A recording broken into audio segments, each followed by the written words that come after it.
खबर राजनीति की, सच्चाई घटना की, चर्चा धरोहर की। संदेश भारत, नजर हर खबर पर। नमस्कार, जय जोहार। संदेश भारत देख रहे हैं आप। छत्तीसगढ़ के स्वास्थ्य मंत्री श्याम बिहारी जायसवाल ने एमबीबीएस भर्ती को लेकर बड़ा बयान दिया है। श्याम बिहारी जायसवाल ने कहा कि 5 साल के अंदर एमबीबीएस डॉक्टर जो विशेषज्ञ डॉक्टर है उनकी 5 साल के अंदर भर्ती प्रक्रिया पूरी कर दी जाएगी और जो एमबीबीएस की जो कमी है छत्तीसगढ़ में वो पूरी की जाएगी। उन्होंने हमसे बातचीत में काफ़ी सारे मुद्दों पर चर्चा की।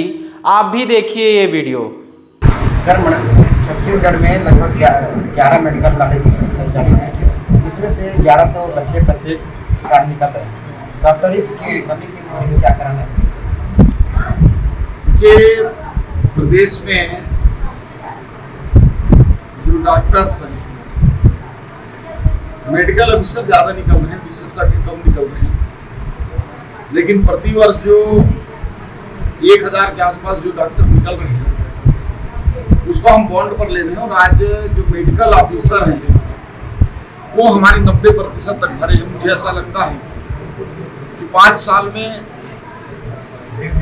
जो एमबीबीएस डॉक्टर हैं उनकी कमी प्रदेश में समाप्त हो जाएगी और जो विशेषज्ञ डॉक्टर हैं, जिस गति से हमारे डॉक्टर्स निकल रहे हैं, आने वाले 10 साल में विशेषज्ञ डॉक्टर की भी जो कमी है वो समाप्त हो जाएगी। लेकिन जब तक हम अभी उपलब्ध नहीं कर पा रहे हैं, विशेष योजना के तहत डॉक्टरों की भर्ती प्रक्रिया हम चल पा रहे हैं।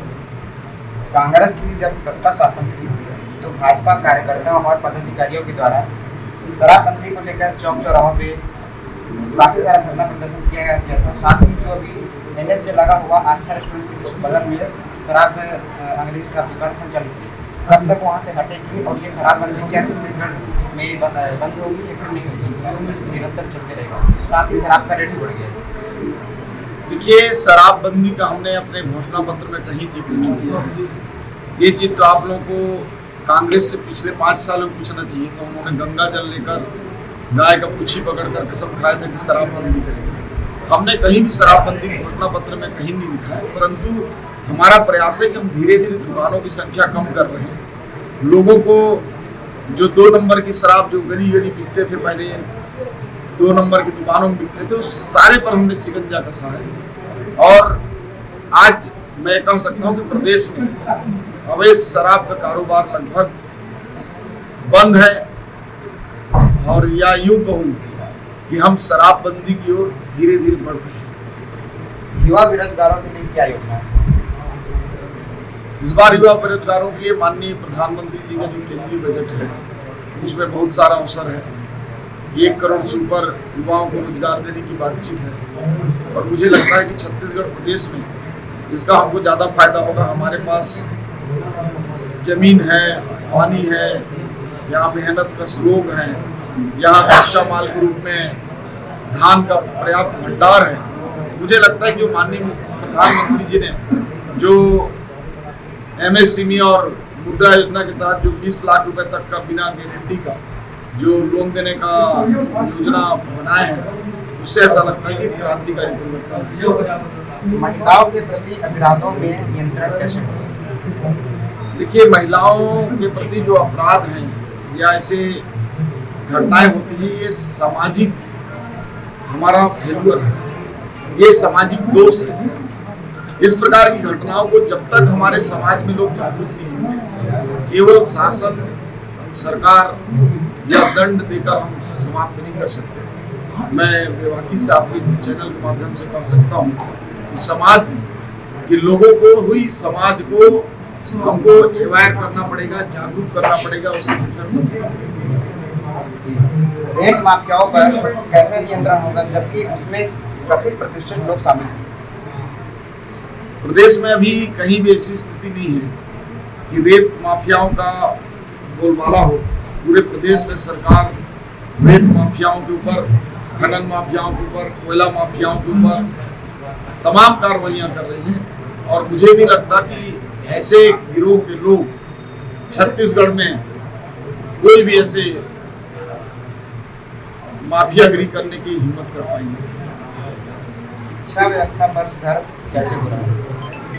शिक्षा व्यवस्था में हम अभी स्कूलों का युक्तियुक्तकरण करेंगे, फिर टीचर्स का युक्तियुक्तकरण करेंगे, और जहाँ जहाँ कम शिक्षक है उन शिक्षकों को हम जो ज्यादा है वहां से भेजेंगे, और इससे हमको 10,000 से ऊपर शिक्षक मिलेंगे। इसके बावजूद भी अगर शिक्षक की कमी रह जाएगी तो उसकी हम भर्ती करेंगे।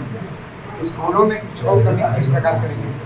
कमी जो है उनकी पूर्ति कब? अभी मैंने बताया ना, अभी फर्स्ट फेज में युक्तियुक्तकरण करेंगे, और यदि जरूरत हुआ तो हम जो है उसको सुविधा पर शिक्षकों को रख करेंगे। मनेंद्रगढ़ सामुदायिक स्वास्थ्य केंद्र में दवाई की आधी कमी होती रहती है। यहाँ के डॉक्टर और कर्मचारियों के द्वारा जो भी दवाइयों की मांग की जाती है वो दवाई को ना भेजकर अन्य दवाई भेजा जाता है, जिसका उपयोग बहुत कम होता है। देखिए, पहले स्थिति था, आज प्रदेश में किसी भी हॉस्पिटल में ऐसी स्थिति नहीं है कि दवाइयों का कमी हो, और जो दवाई डिमांड करें उसी को ही भेजा जाता है।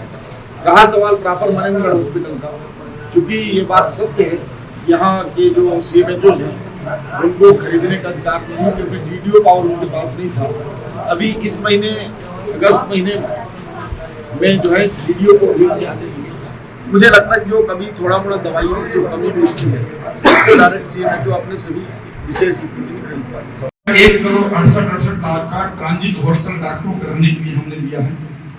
मनेंद्रगढ़ में एक अतिरिक्त और लगभग 1.5 करोड़ के आसपास का रहने के लिए भवन का दिया है।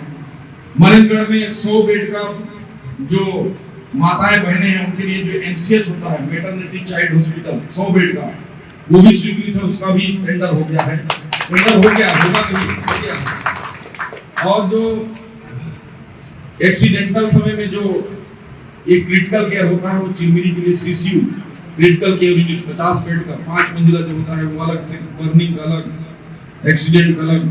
क्योंकि कोल माइंस एरिया है, दुर्घटना होते रहते हैं, इसलिए हमने उसको वहाँ 14 करोड़ का करा दिया है।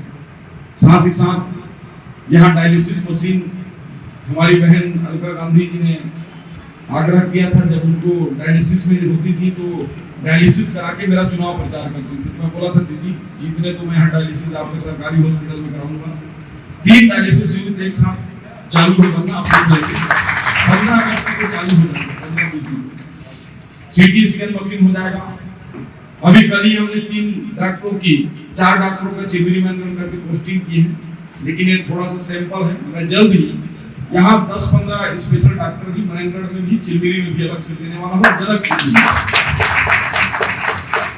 इस हॉस्पिटल भी हमारा पुराना हॉस्पिटल है, इसके मॉडर्नाइजेशन के लिए प्लान बनवा रहा हूँ। जैसे बड़े हॉस्पिटलों का जो लुक रहता है ना, बड़े बड़े होटलों में वो लगता है अलग से कि कोई हॉस्पिटल है। चिरमिरी मनेंद्रगढ़ दोनों को भी प्रोजेक्ट में लिया हूँ, अभी स्वीकृत नहीं कर पाया। इसके अलावा जो भी यहाँ पे मशीनरी लगेगा, जो भी उपकरण लगेगा, जो भी मैन पावर लगेगा, मैं पूरी ताकत लगाऊंगा। लोगों को देखता रहता हूँ, टाइम कम रहता है, सोशल मीडिया में चलता रहता है, मतलब आनंद लिए कोई दिक्कत नहीं। आप लोग चिंता मत करिए, अब मैं उस लेवल से ऊपर उठ गया हूँ ना, तो मुझे आलोचना से कोई तकलीफ होता है, ना कोई बड़ाई से बहुत ज्यादा खुशी होती है। संदेश भारत, नजर हर खबर पर।